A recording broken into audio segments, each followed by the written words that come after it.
Pendant que les skieurs dorment encore, Jeannot Pinet est au volant de sa dameuse. 20 ans qu'il travaille, lisse et sécurise les pistes, toujours avec le même objectif. Moi je viens de travailler justement pour satisfaire la clientèle. Dès qu'ils mettent les skis au pied, ils soient contents du travail qui a été fait dans la nuit.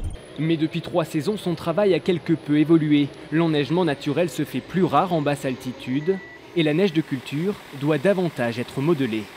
La neige naturelle, elle se met en place toute seule. On a juste à la travailler et on a le retour de bonne qualité.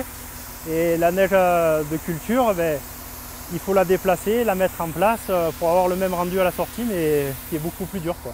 Les vacances de Noël représentent 25% du chiffre d'affaires annuel de la station, alors pas question de négliger l'enneigement. On a démarré le ventilateur, après le canon va ouvrir la vanne d'eau, ce qui va permettre de créer le jet et de fabriquer la neige de culture.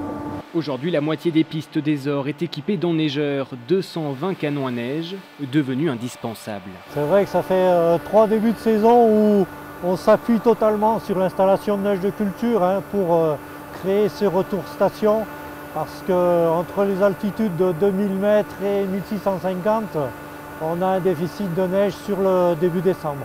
300 000 m3 de neige de culture ont été produits ces 10 dernières semaines. La station des Ors envisage désormais ces prochaines saisons d'équiper 70% de son domaine skiable d'enneigeurs.